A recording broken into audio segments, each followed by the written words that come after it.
Assalamualaikum warahmatullahi wabarakatuh. Perkenalkan, nama saya Dina Agustina dari kelas P02 dengan NIM 2303010096.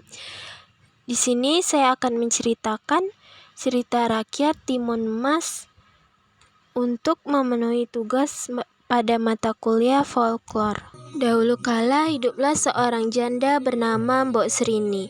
Mbok Serini tinggal seorang diri di sebuah desa terpencil di pinggir hutan.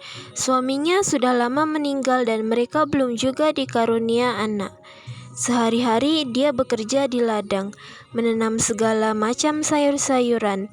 Dari hasil berladang itulah yang ia gunakan untuk memenuhi kebutuhan hidupnya.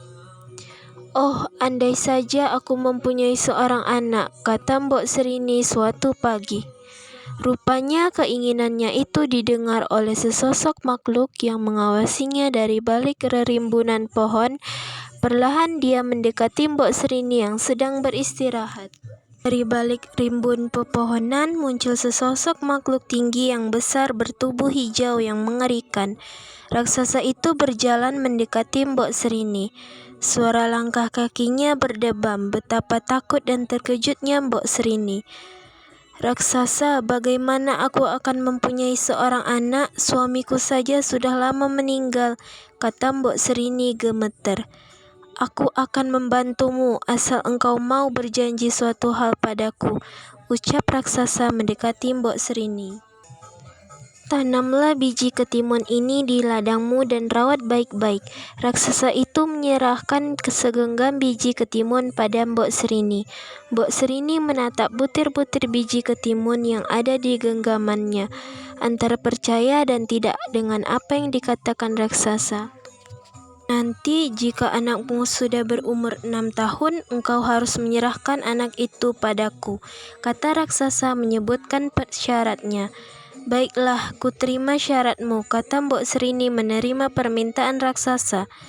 "Aku pegang janjimu, Mbok Serini, jangan sekali-sekali kau langgar janjimu," seru raksasa itu. Keesokan harinya, Mbok Serini menanam biji ketimun itu di ladangnya. Setiap hari dia merawatnya dengan teliti. Tanaman itu pun tumbuh dengan cepat. Baru 5 hari ditanam, pohon batang ketimun itu sudah menjalar dengan cepat. Bunganya mulai bermekaran. Di hari ke-7, buah ketimun sudah siap panen. Mbok Serini sangat heran melihat satu buah ketimun yang tampak sangat berbeda. Ketimun itu berwarna kuning keemasan, ukurannya 10 kali lipat dari buah ketimun pada umumnya. Karena penasaran, dengan hati-hati dibelahnya buah yang paling besar itu. Mata Mbok Serini membesar karena mendapati tubuh bayi perempuan dalam buah itu. Wajah mungilnya yang sangat cantik, kulitnya kuning langsat. "Cantik sekali kamu, nak. Kamu aku beri nama Timun Mas," kata Mbok Serini. Mbok Serini sangat menyayangi Timun Mas. Ia merawat Timun Mas dengan penuh kasih sayang. Kemanapun dia pergi, Timun Mas selalu turut serta. Semakin hari, Timun Mas tumbuh menjadi anak yang cantik dan rajin. Meskipun masih kecil, Timun Mas sudah rajin membantu ibunya. Dia suka ikut ke ladang membantu ibunya memetik sayuran. Mbok Serini ingat janjinya pada raksasa untuk menyerahkan Timun Mas jika sudah berumur 6 tahun. Waktunya tinggal 1 tahun lagi. Dia sedih memikirkan nasib anaknya. Mbok Serini berpikir keras mencari jalan keluar karena dia tidak mau menyerahkan anaknya kepada raksasa. Tepat seperti dugaannya, di hari ulang tahun Timun Emas yang ke-6, raksasa datang menagih janji Mbok Serini. Mbok Serini sangat takut kehilangan Timun Mas.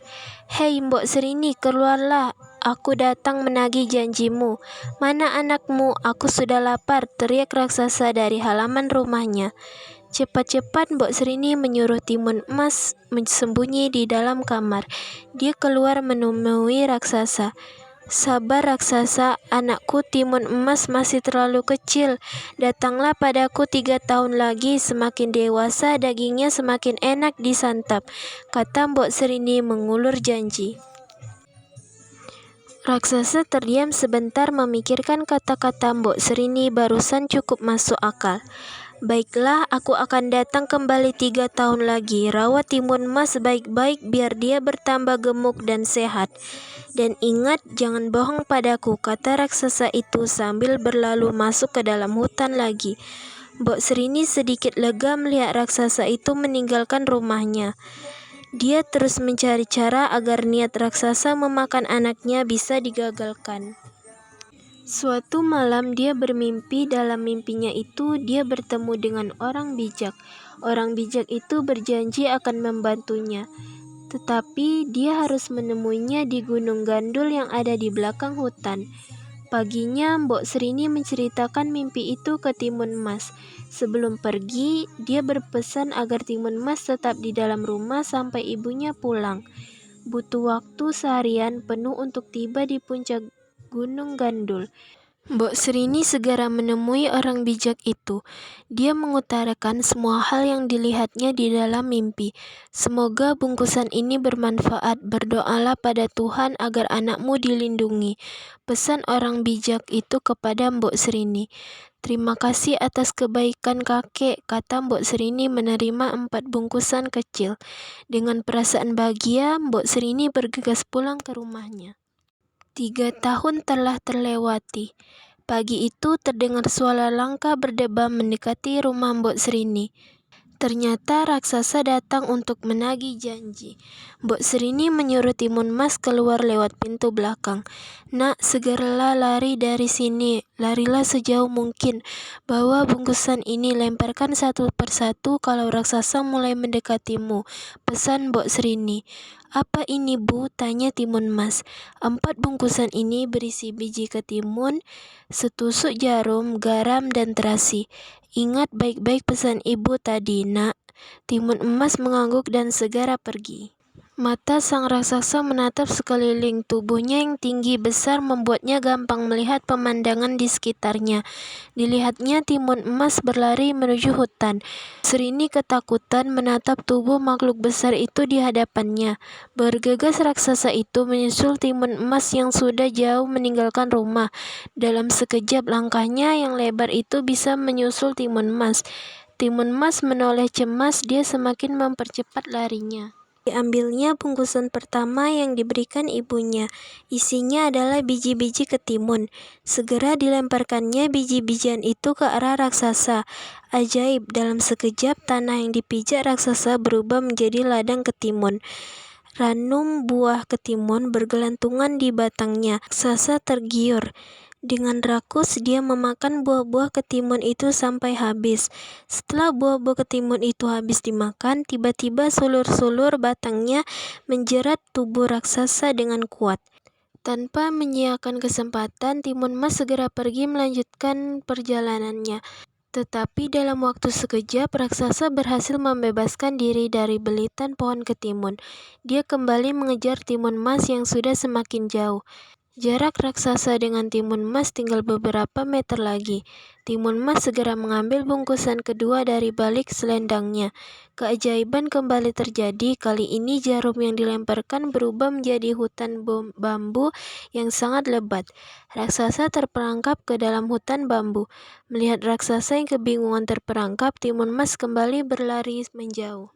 Lagi-lagi raksasa bisa melewati rintangan itu dengan mudah. Dengan geram dia kembali mengejar Timun Mas. Timun Mas mengambil bungkusan ketiganya. Kali ini segenggaman garam dilemparkan ke arah raksasa. Tanah tempat raksasa itu berubah menjadi lautan yang sangat dalam. Raksasa mencoba berenang agar tidak tenggelam. Tak butuh waktu lama, raksasa dengan mudah bisa menyeberangi lautan luas dan dalam itu. Dengan geram, dia kembali mengejar buruannya yang semakin jauh dari hadapannya. Timun Mas segera mengambil bungkusan terakhirnya. Segumpal terasi dilemparkan ke arah raksasa. Bongkahan terasi itu berubah menjadi lautan lumpur yang mendidih. Raksasa itu tenggelam di lautan lumpur yang mendidih. Setelah raksasa itu mati, lautan berlumpur itu kembali menjadi hutan seperti awalnya. Terima kasih Tuhan, Engkau telah menyelamatkanku, syukur Timun Mas. Timun Mas segera berlari pulang ke rumahnya. Mbok Serini menangis bahagia melihat Timun Mas kembali dengan selamat. Dipeluknya Timun Mas dengan sayang. Mbok Srini bertekad pada dirinya sendiri tidak akan lagi gambang berjanji jika dia tidak sanggup melakukannya. Dia tidak ingin kehilangan Timun Mas karena keteledorannya. Sejak saat itu, Timun Mas dan Mbok Srini hidup tanpa ketakutan dikejar raksasa karena tidak menepati janji.